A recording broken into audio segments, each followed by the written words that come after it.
Hi everyone, my name is Gabby. So after reading the case review, I'm just going to go ahead and refer to each person as their like role with the family. So daughter, son, mom, dad, grandma, grandpa, things like that. Um, so I think I would begin with the family. Well, as soon as they would walk in, I would say, "Hi, my name is Gabrielle Zaza. I'm so happy to see you guys today. I'm just wondering, um, since I know we had briefly spoke on the phone, but what exactly do you all hope to gain from these sessions?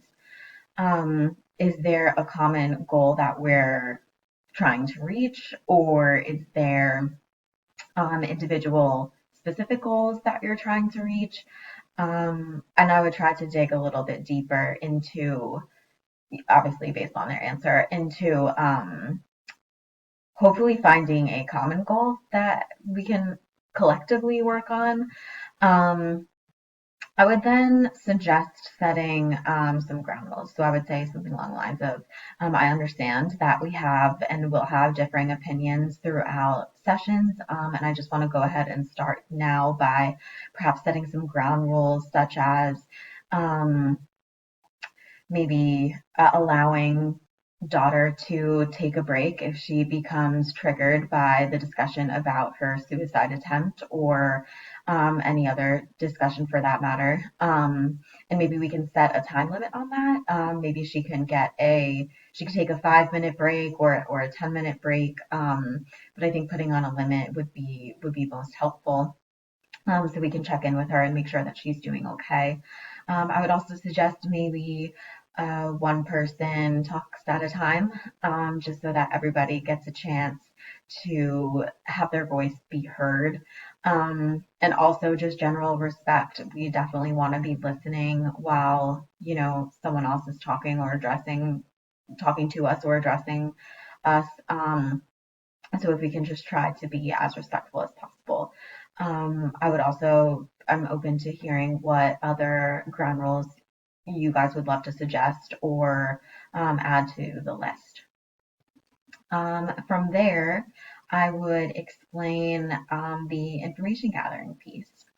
So I would say, I'm going to start off this initial session by gathering some information from you. So I think that um, I know you might feel that some of this information is not exactly relevant right now, but it could be relevant in the future. And it would only help me be able to create a more tailored treatment plan for you guys and really help get to the root of what we're trying to reach here. Um, I'm going to start by asking some questions about who lives in the immediate family, who lives in the home, the names and ages of all of the people who live in the home, and maybe just a little bit about their role with the family, what they provide, what they give to the family, and what they need in return from the family.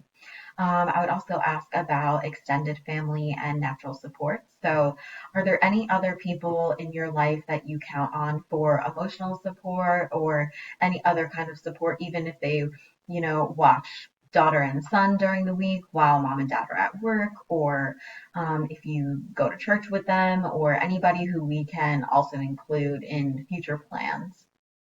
Um, I would also be interested to understand your cultural identity. So I would want to ask if I can ask what are some of your family values, some morals and values that you try your best to instill on daughter and son, and that's very important in your household, such as education or being happy or open communication or honesty.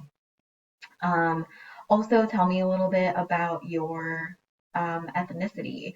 Where do you guys come from? Where are your family roots from?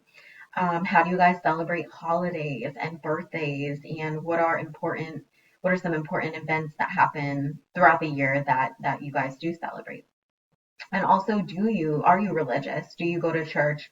Do you believe in anything? Or do you stay more science based? What are your beliefs?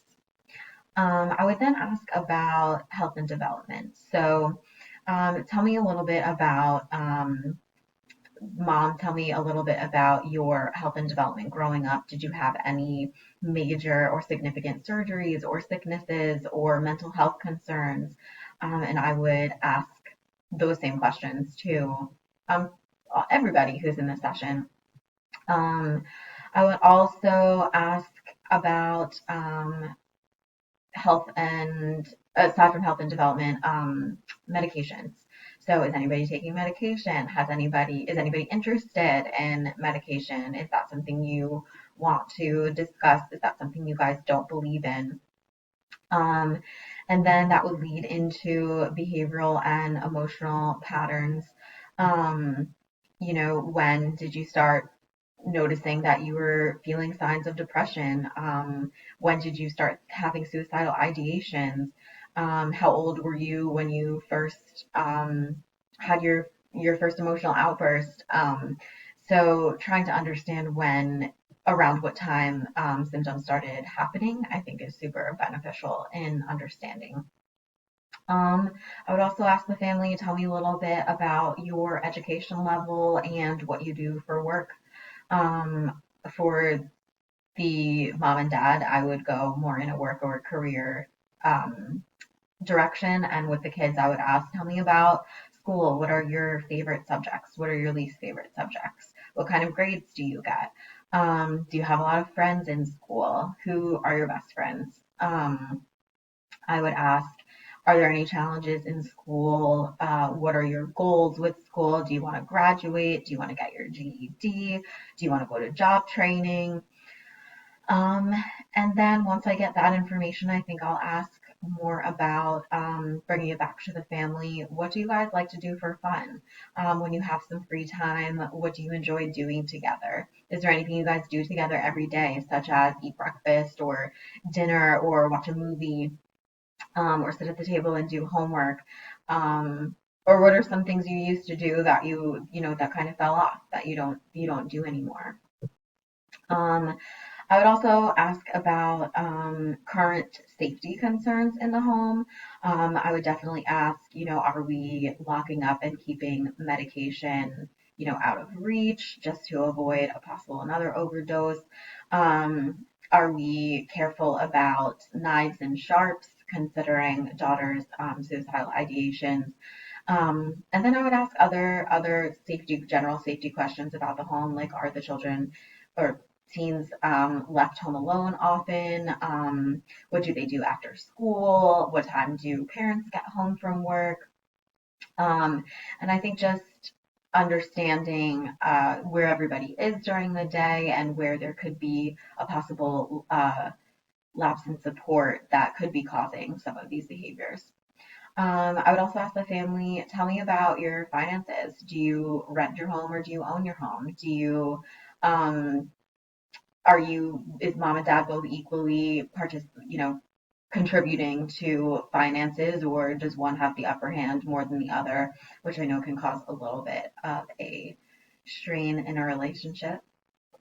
Um, for the second segment, I would want to, if the family members begin to bicker or argue, I think this is why it's so important to begin with the ground rules, because I think that you can quickly refer back. So, if mom and dad are arguing, I would refer back to the ground rules and just say, remember, our ground rules of one person talks at a time, and we're going to be respectful to one another. I understand that this is a really difficult conversation to have, and I really appreciate you both being willing and open to express your concerns. But if we are both escalated, then nobody is going to be able to de-escalate. So um, maybe would you want to split up for 15 minutes each, and I can see you both individually, and then we can bring it back together once everybody feels heard. And then I would kind of uh, allow, a parent to step out of the room, or I step out of the room with a parent to just make sure that they feel heard and understood without being interrupted. And then perhaps I could bring it back and be more of a supportive voice once I understand what the true concern is. Um, for the third segment, how would I end the session? I would ask the family, I would do a little mini debrief and just ask, what did you guys think about today's session? Do you have any feedback for me or anything you would like done differently at next session? Um, I know we had talked about a lot today and went over a lot of history, and I'm really thankful that you guys were able to let me in and let me hear about your past and your family and who's involved in your life. And I hope we can keep that honesty going.